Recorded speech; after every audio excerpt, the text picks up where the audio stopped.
होनहार प्रतिभावान विश्नोई समाज की प्रतिभाओं, हमारे लिए बड़ा हर्ष का विषय है कि इस कोरोना जैसी विपरीत परिस्थितियों के बावजूद ये समारोह आयोजकों की कड़ी मेहनत से संपन्न होने जा रहा है। मैं बाहर से पधारे हुए सभी आगंतुकों का सरनाऊ की पावन नगरी में हार्दिक स्वागत और अभिनंदन करता हूं। आज के समारोह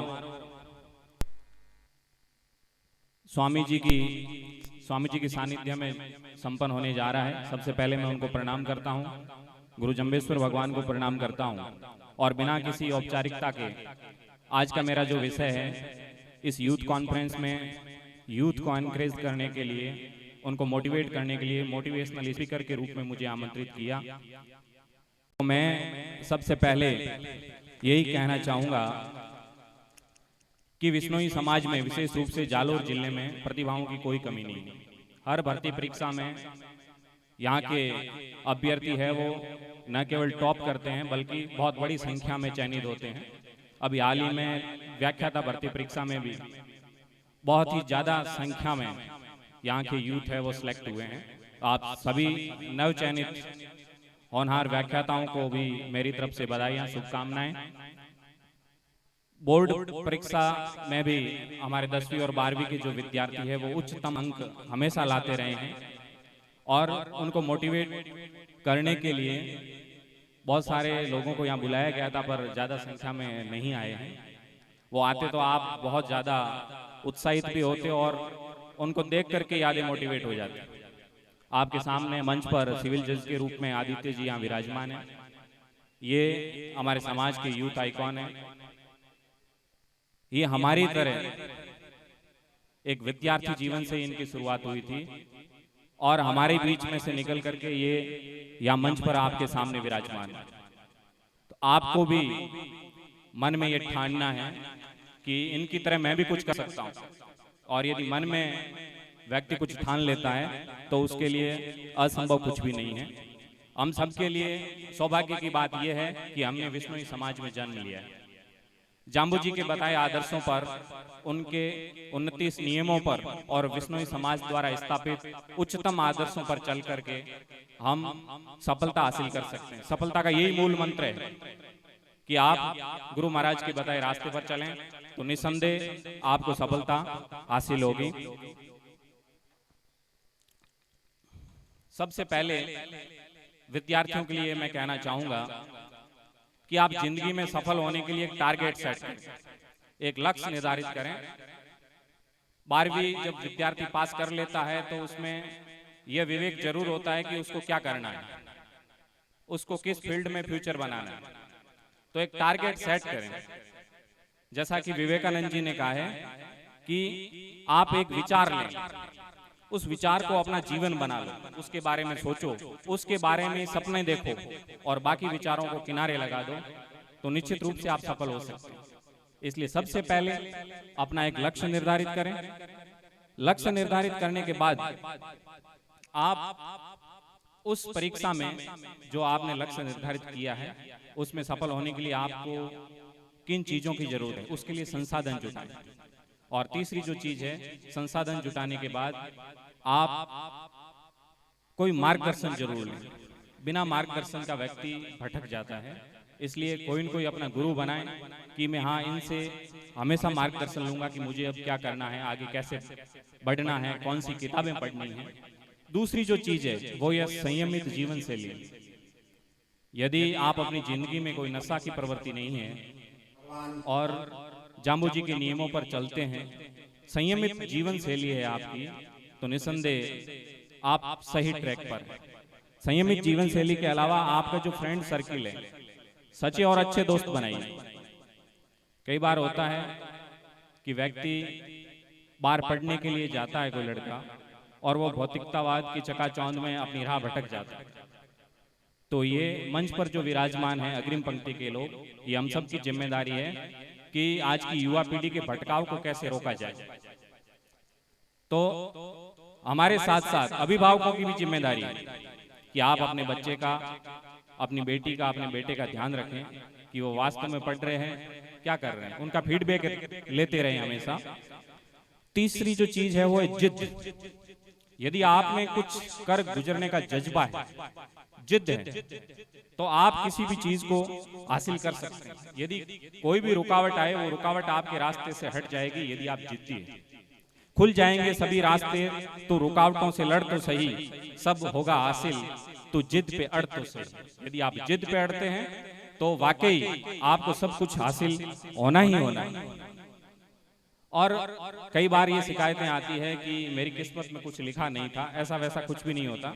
कई बार होता है कि आप सफलता से वंचित जरूर हो जाते हैं, पर प्रकृति हमें समान अवसर देती है। एक बार इस पर मैं एक उदाहरण देना चाहूंगा।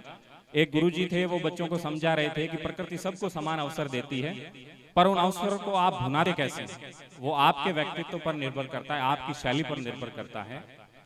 तो गुरुजी ने 3 बड़े कटोरे लिए, उनमें पानी भरा और उनको उबालना शुरू किया पानी को।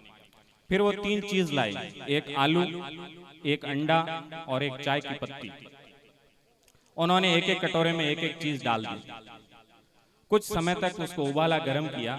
उसके बाद में उनके जो शिष्य थे, विद्यार्थी थे, उनको पास में बुलाया और कहा, अनुभव करो कि इनमें क्या परिवर्तन हुआ। उन्होंने देखा कि पहले जो आलू सख्त था, कठोर था, वो मुलायम हो गया। दूसरी चीज जो अंडा, पहले बहुत ही नाजुक था, यदि नीचे गिरते ही टूट जाए, अब वो हार्ड हो गया, सख्त हो गया। और तीसरी चीज थी चाय की पत्ती, उसने तो अपना पूरा रूप ही बदल दिया है। अब वो चाय की जो पत्ती थी वो तो वेस्टेज हो गई है, और उसका जो पानी था वो पीने जैसा हो गया, चाय बन गई। तो कहने का भावार्थ ये है कि प्रकृति तो समान अवसर देती है, मतलब सबको पानी में उबाला, पर उन्होंने अपने व्यवहार के अनुसार, अपने नेचर के अनुसार अलग अलग तरीके से अपनी परफॉर्मेंस दी, अपना रिजल्ट दिया। तो आपको भी प्रकृति समान अवसर देती है और समान अवसर देगी भी। बस आप में हौसला होना चाहिए, जज्बा होना चाहिए कुछ कर गुजरने का, तो निश्चित रूप से आप सफल होंगे और उस लक्ष्य को हासिल करेंगे, भले कोई भी रुकावट आ जाए। 4 पंक्तियां हैं कि पीड़ा रस का स्वाद जो चखना जरूरी है अगर, पीड़ा रस का स्वाद जो चखना जरूरी है अगर, दीप एक आशा का भी रखना जरूरी है मगर, कार्य संभव हो न हो मैं यत्न कैसे छोड़ दूं, है चुनौती सामने में मुख को कैसे मोड़ लूं। कार्य संभव हो न हो, आपको मेहनत जरूर करनी है कि कार्य संभव हो न हो मैं यत्न कैसे छोड़ दूं, है चुनौती सामने में मुख को कैसे मोड़ लूं। मैं पथिक हूँ, पथ मेरा बस कर्म सिखलाता मुझे, मैं पथिक हूँ, पथ मेरा बस कर्म सिखलाता मुझे, सत्य जो हृदय में है वो ध्येय दिखलाता मुझे, माना शक्ति है भुजा में ज्ञात मुझको है मगर। मानव की भुजा में बहुत ज्यादा शक्ति है, ताकत, और आप पता भी, माना शक्ति है भुजा में ज्ञात मुझको है मगर, मैं धरा पर उस गगन को उतार तो सकता नहीं, किंतु हूं मैं मानव फिर भी हार तो सकता नहीं। मनुष्य को प्रकृति ने बहुत ज्यादा ताकत दी है, दिमाग दिया है, विवेक दिया है कि आप कुछ भी कर सकते हैं, बहुत ज्यादा संसाधन दिए हैं यूज करने के लिए, फिर भी यदि हम नहीं कर पाते हैं तो ये हमारी चूक है।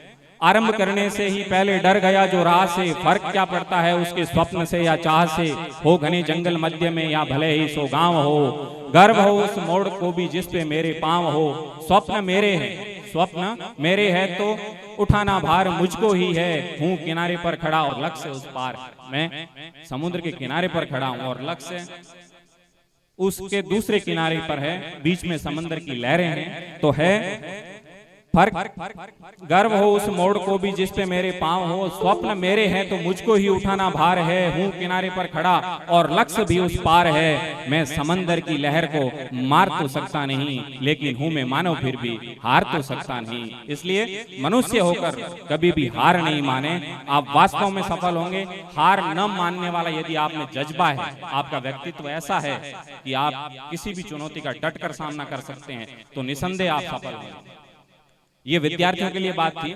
अब मैं बात करना चाहूंगा जो भी नवचयनित साथी हैं, सबसे ज्यादा मात्रा में सिलेक्शन जालोर जिले में मैं कहूंगा, विष्णुई समाज से कहूंगा, वो शिक्षा विभाग में होता है कि नहीं होता? शिक्षा विभाग में, और शिक्षा विभाग में जो सिलेक्ट होते हैं, व्याख्याता बंधु एक बार मंच की तरफ गौर जरूर करें कि आपकी सफलता बड़ी जरूर है, पर समाज के लिए बहुत बड़ी नहीं है।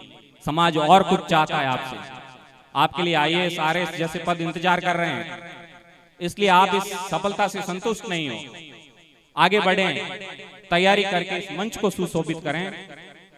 शिक्षा विभाग जो है ये भीड़ है, बहुत ज्यादा मात्रा में इसमें व्यक्ति, तो या तो इस भीड़ से अलग निकल लीजिए और या ऐसा कार्य करिए कि उस भीड़ में भी आपकी एक अलग पहचान स्थापित हो।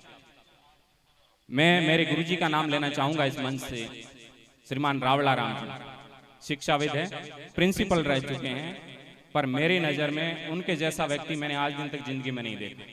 प्रिंसिपल बहुत सारे हुए हैं, पर उनका नाम बड़े गर्व से लिया जाता है। क्यों लिया जाता है? क्योंकि उनकी स्टाइल, उनकी जो कार्य करने की शैली थी वो कुछ अलग तरीके की थी। इसलिए या तो कुछ अलग करिए और या फिर इस भीड़ में से निपट लीजिए, कोई और रास्ता चुनिए जो अकेले व्यक्ति को दर्शाता हो, ताकि लोग आपको दूर से ही देख सके कि हाँ फला व्यक्ति आ रहा है।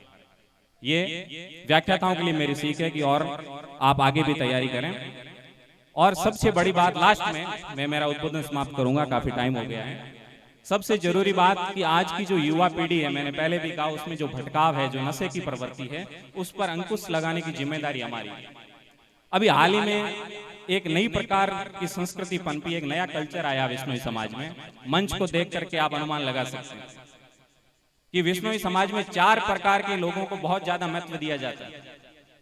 पहले नंबर पर संत समाज, जो वास्तव में सम्मान के योग्य है, वो त्याग की मूर्ति है, तपस्वी है वो लोग और सम्मान के हकदार है, देना भी चाहिए उनको सम्मान।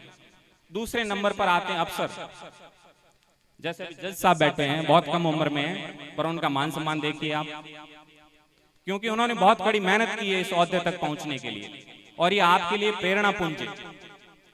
तीसरे नंबर पर आते हैं राजनेता, उनका भी बोलबाला है आज। और चौथे नंबर पर आता पैसा, पैसे वाला, उनका मान सम्मान तो ऑटोमेटिक होता ही है। और राजनेता बनने के लिए भी पैसे तो चाहिए ही चाहिए।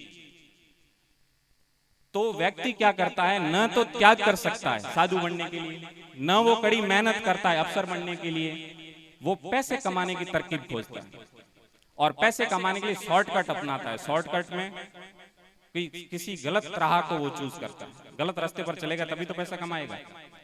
और गलत रास्ते पर चलने के लिए व्यक्ति में साहस चाहिए, हिम्मत चाहिए, और वो साहस और हिम्मत आज का युवा खोजता है नशे में।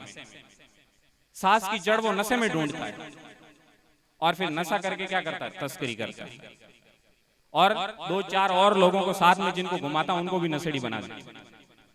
तो जब तक ये कल्चर खत्म नहीं होगी पैसों को महत्व देने वाली, तब तक समाज नशा मुक्त भी नहीं होगा, ये गारंटी। इसलिए पैसे का सम्मान नहीं करें, आप बुद्धिमत्तापूर्ण व्यक्तित्व का सम्मान करें, तो वास्तव में अपना समाज है वो और भी आगे जा सकता है। आज हर घर में एक शिक्षक है, लगभग हर घर में, फिर भी ऐसी प्रवृत्ति क्यों? क्योंकि हमने एक अलग कल्चर को चूज कर लिया। तो इस मंच से मैं ये गुजारिश करता हूं कि आप केवल पैसों को महत्व नहीं दें, केवल पद और प्रतिष्ठा को महत्व नहीं दें, बल्कि बुद्धिमत्तापूर्ण व्यक्तित्व जो है उसको सम्मान दें, ताकि वो युवा पीढ़ी का सही मार्गदर्शन कर सकेंगे।